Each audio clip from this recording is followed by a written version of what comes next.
Señoras y señores, hoy noche de gala en el Vigo Square Garden. En esta esquina con 110 kilos de peso, economista, profesor universitario, conferencista y politólogo, doctor honoris causa por la Universidad Francisco Marroquín y premio Juan de Mariana 2023, defensor de la escuela austríaca, Miguel Ángelo Bastos. A la derecha de sus pantallas, también con 110 kilos de peso, 120 kilos de peso, 120 kilos de peso. Doy el peso en toneladas. Primaria completa. Cursos de mecanografía y sexador de pollos. Youtuber en ciernes. Cristian Villar. La pinta yo de menos, vos sos un gordo bueno, alegre y divertido, sos un gordito simpático. El tema que el profesor Cristian me propuso es el tema de los sistemas políticos económicos comparados. O sea, básicamente comparar el capitalismo y el socialismo. Y después el tema de cuál es la forma política pues, más adecuada para promover uno o el otro. ¿Cuál es, de entre las distintas formas políticas que existen hoy en día? Ya se olvidó el estudio de las formas, pero las formas siguen siendo relevantes. ¿Cuál es la forma política? Democracia, autocracia, dictadura, monarquía. ¿Cuál de las formas es la más adecuada para promover el desarrollo económico? ¿Cuál es la forma más adecuada para promover estos valores? Entonces, es un debate a ver qué podemos sacar de aquí. Mi tesis va a ser una y va a ser clara. Primero y principal, el socialismo es malo y el capitalismo es bueno. El capitalismo de mercado. Es así de fácil. Si aprenden esto ya aprendimos bastante. El socialismo es malo, copien ahí, y el capitalismo de libre mercado es bueno. Es la única opción. Yo, así, en mi modestia, apunto 4 rasgos. Primero, el socialismo no es libre, el socialismo es totalitario. ¿Por qué? Me dirán ustedes. Porque sin propiedad privada no hay libertad. Sin propiedad privada no puede haber libertad, no puede haber libertad de expresión, libertad de asociación. No es ciencia. El socialismo no impide ni niega la propiedad privada. Tranquilo, que tu cepillo de diente no le interesa tenerlo a nadie. La mayoría de los países que han utilizado políticas socialistas no han privado de la propiedad privada. Es mentira, los países nórdicos no lo han hecho y tampoco los demás países. Y ya poner ahí la socialdemocracia cuando casi todos la hemos vivido y decir que prohíbe la movilidad, que prohíbe el comercio y que prohíbe la propiedad privada, hombre, es como decir que el cielo es una pantalla de ordenador que nos engaña. Oiga, usted es catedrático y de economía. Un mínimo de seriedad, profesor. Y ningún otro tipo de libertad humana. Porque no puede haberlo. Esto lo explica una serie de autores.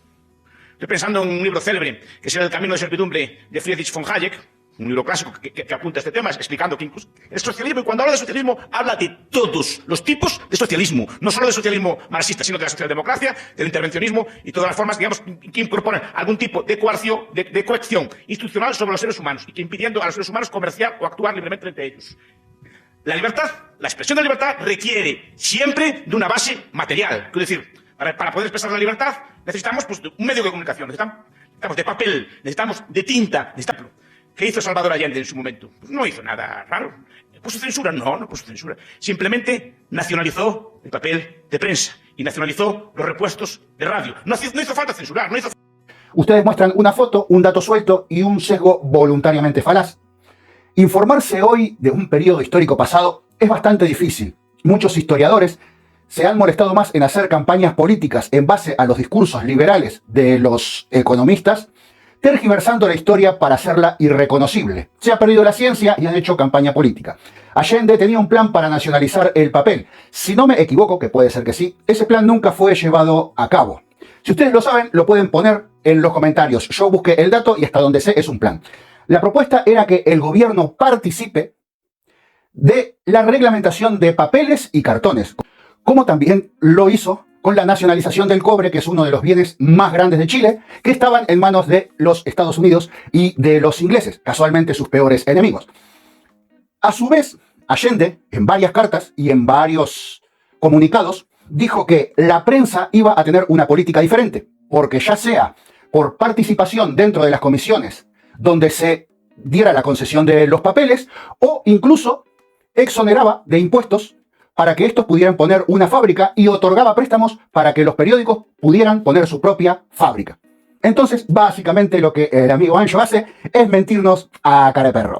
Colectiva, la libertad depende de la voluntad, del capricho, del arbitrio del gobernante. Es el gobernante quien decide qué libros se editan y cuáles no se editan, qué música se puede ejecutar o qué conciertos se pueden dar y cuáles no, y qué conferencias se pueden dar y cuáles no, y qué religiones pueden existir y cuáles no. Entonces, primer punto, si no hay propiedad privada, no hay libertad. De todas formas, es curioso que usted, señor profesor, hable de libertades y de materialismo poniendo como ejemplo a Salvador Allende. Por suerte, luego llegó Pinochet con un asesor económico de su escuela, que seguro usted ha leído y muchísimo, Milton Friedman, seguramente le suena, un economista muy liberal, asesor de uno de los regímenes más criminales de la historia, el del dictador Augusto Pinochet. De hecho, los mismos liberales reconocen que la única vez que se impuso mayormente el mercado libre en el mundo fue el ejemplo chileno. Que un poquito, a ver, que lo de la dictadura que fue un detalle, hombre, que tampoco vamos a andar siendo tan tiquismiqui, que al final de todo, a los rojos lo invitaron a ir al estadio, no a ver fútbol, pero los invitaron al estadio. También, un ejemplo de esta libertad que tanto hablan ustedes es el nuevo gobierno de Javier Milei, quien ha estado dando libertades a tutiplén. Y ya lo vemos como amenaza con quitar las pagas y un plato de comida si te manifiestas. Igual el gobierno de Javier Milei, que es afín a sus ideales, igual no parece tan libre materialmente. Y otros que existieron en el mundo. Tenemos Cuba o Corea del Norte o la Unión Soviética antigua o los países del este de Europa en sus tiempos, son sociedades socialistas. Esas sociedades no tenían armamento, no tenían ejércitos, no tenían sistemas de previsión social, no tenían sistemas de todo tipo, no hacían calles, no tenían bienes públicos. ¿Y esos bienes públicos cómo se financiaban en un sistema socialista? ¿Cómo se financiaba el ejército de la Unión Soviética? ¿Cómo financiaron el Sputnik? ¿Cómo financiaron las bombas atómicas? Pues pagándole menos a los obreros, si no, ¿cómo se puede permitir un excedente? No sé si me estoy explicando. Para que un país socialista tenga excedente para hacer determinados bienes, diplomacias, ejércitos, todo tipo de burocracias, todo tipo de gente, es necesario pagarle al trabajador menos de lo que realmente cobra, o menos de lo que realmente vale su trabajo. Si no, ¿cómo podría financiarse todo este tipo de cosas? Exacto, profesor Anchón. Ahí me has pillado. Solo me queda una pregunta. ¿Cómo financian los ejércitos y la seguridad los países capitalistas?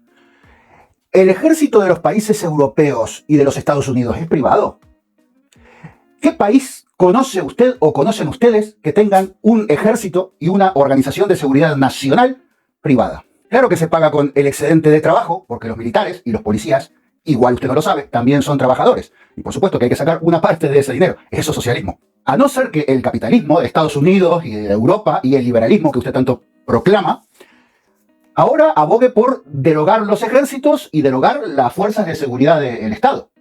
Porque ni siquiera Milei aboga por derogar esas cosas. Quizá porque los liberales necesitan de la represión también. Como es país socialista, por definición, no hay impuestos, ya que todo es propiedad del Estado, quiere decir que los salarios que reciben los trabajadores en el socialismo, si se quieren financiar determinados bienes públicos, esos bienes públicos tienen que ser financiados a costa del salario de los trabajadores. No queda otra, que yo sepa, ¿no? Es decir, que el socialismo le paga al trabajador menos de lo que él merece. ¿O no?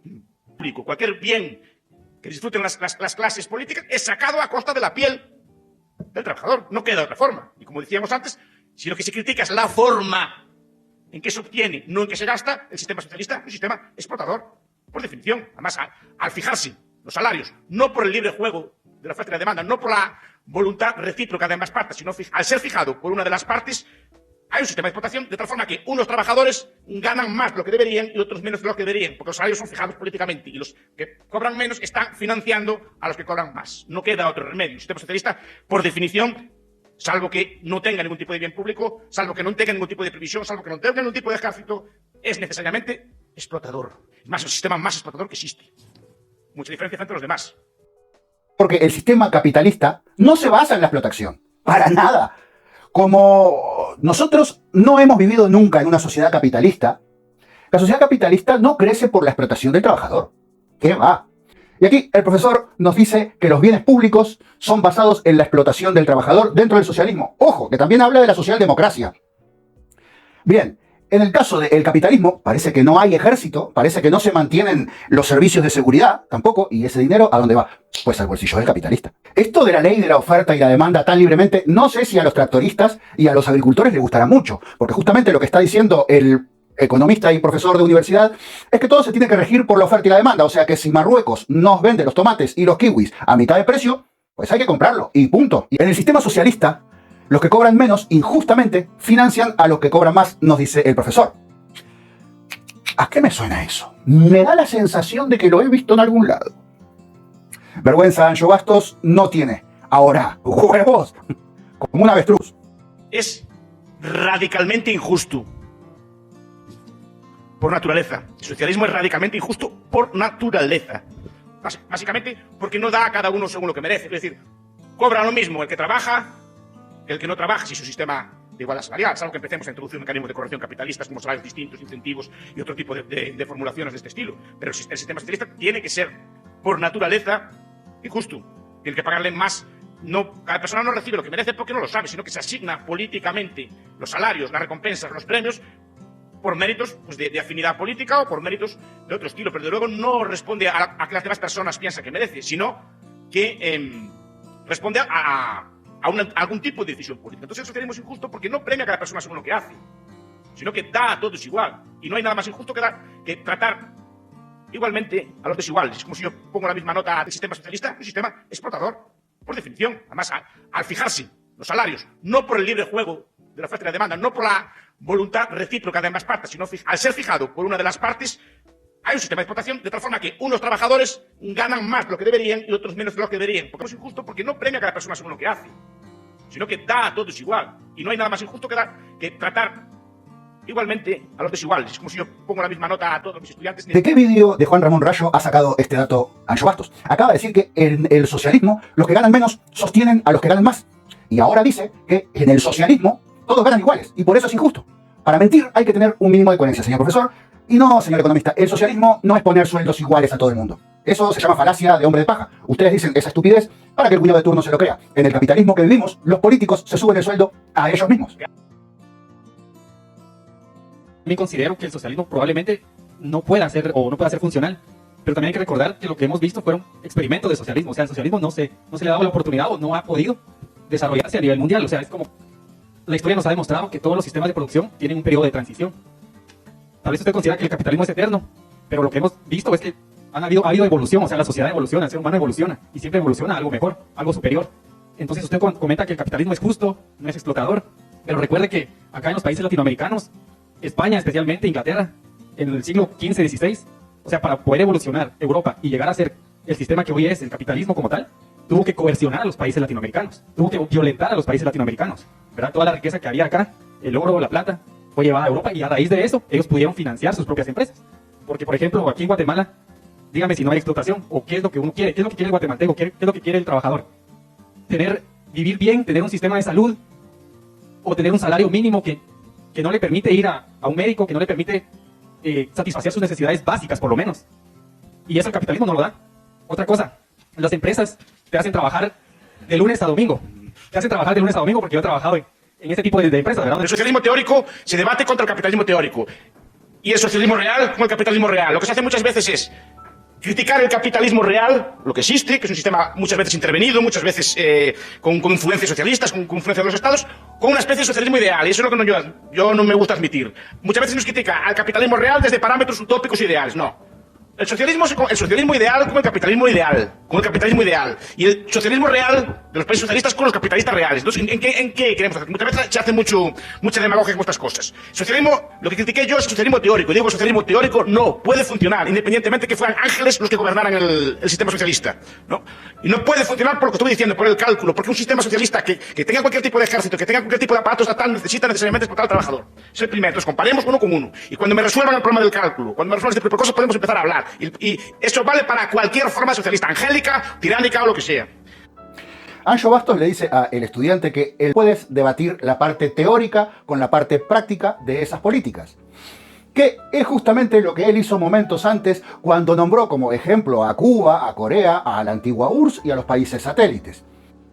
¿Es teórico o no es teórico? Porque cuando él habla puede utilizar la parte práctica para su debate, pero aquí el estudiante no la puede usar. Lo que hace es reprimirle su argumento para que sea menos rico. Y él es profesor y él es estudiante. Dos, La idea de que los países capitalistas se hicieron ricos por las colonias no es correcta. Es una falacia suponer que los países ricos se hicieron ricos a costa de las colonias. Porque no es cierto. No es cierto ni puede ser cierto. Como, por ejemplo, como Mises en la Estado de Economía y otros autores apuntan, no puede ser correcto. No puede ser correcto. Primer punto. Yo veo Suiza, Noruega, Suecia, Luxemburgo, Canadá, Australia. Canadá y Australia incluso fueron colonias o países colonizadores. ¿Qué? Estos países que acabo de citar, ¿qué colonias tenían? Suecia, Noruega, Suiza, que es un paraíso fiscal, Luxemburgo, Canadá, Australia, son países enormes con una población mínima. De hecho, por ejemplo, con sus políticas sociales y económicas diferentes, en Australia hasta ahora hay una matanza de indígenas terrible, de la cual estos señores, los que fueron de Inglaterra, que se llevaron, primero enviaron a los presos y luego los soltaron allí para que maten y para que hagan lo que se les dé la gana, le robaron las tierras a los indígenas. Pues fue una colonización, y cuando fueron a Canadá, pues también fue una colonización, y el 99% de la tierra que tienen los terratenientes en Estados Unidos y en los otros países, joder, también fueron colonización, Ancho. El colonialismo, y lo explicó muy bien la escuela de Manchester, es una piedra de molino al pescuezo. El colonialismo es un lastre, como se ve por ejemplo en el caso portugués. Portugal tuvo las colonias más grandes proporcionalmente de su época y es el país más pobre de Europa con mucha diferencia. Segundo punto, dígame un solo país europeo que se derrumbara al perder las colonias. Dígame un solo país europeo o colonizador que se derrumbara al perder las colonias. Mire. Pues que te digamos el ejemplo de un país que fue colonialista y ahora es pobre. Pues Portugal, Ancho, tú mismo lo has dicho hace 2 segundos. Portugal, joder. Y ya le pongo un ejemplo nada más, el caso de España. Porque las colonias son un lastre. De hecho, por ejemplo, Inglaterra tenía colonias, pero no invertía en sus colonias. Tienen los datos ahí. Creo que es Lionel Robbins que lo historia. No, Gran Bretaña prefería invertir en Argentina, o en el Brasil, o en Rusia antes que invertir en sus propias colonias. Las colonias es una cosa de prestigio político, es una cosa de imperio, es una cosa del Estado, es una cosa socialista. Pues eso, los países que fueron colonialistas, por lo general, que todos son ricos o tienen un buen pasar ahora, mucho más de los que fueron colonizados, según el profesor Ancho, es por casualidad. Por eso debe ser que estuvieron más de 200 años peleando, algunos más tiempo, para no perder sus colonias. Por eso Inglaterra luchó a uñas y a dientes para no perder Sudáfrica, la India, China y otros países a los cuales saqueó y a los cuales algunos les metió el opio hasta por las orejas. Ellos no querían ese gran territorio que quedaba a ultramar y que era enorme y mandar soldados y morir ahí para saquearlo. No, lo querían por prestigio. Es que Inglaterra, España, Holanda, Bélgica, Francia, Alemania eran socialistas cuando tenían las colonias y las explotaba.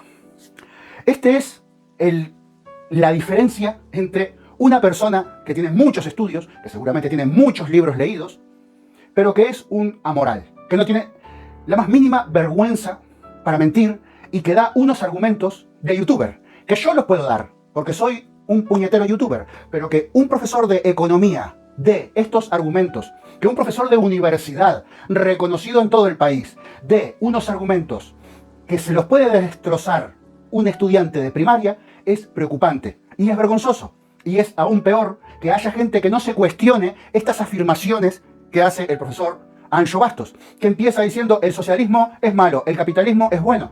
Pues ya está, ¿para qué mierda vas a estudiar economía? Pues ya te vas con ese discursito y a trabajar para Amancio Ortega. Tanto el discurso del señor Bastos, como el discurso de Rayo, como el discurso de Lacalle, como el discurso de Milei, no solamente son infames, son retrógrados, son meramente dirigidos a apoyar y a dar un discurso a las grandes empresas que están plagando el planeta de mierda, vendiéndonos cada vez cualquier porquería, manipulando nuestra psicología a como les dé la gana por medio de cine, televisión, de música de mierda y de una cultura podrida que estamos consumiendo porque prácticamente no hay nada más lo que consumir y nos lo meten por las orejas. Y estos señores son los que apalancan el discurso, los señores de Atlas Network. ¿Estamos locos o qué?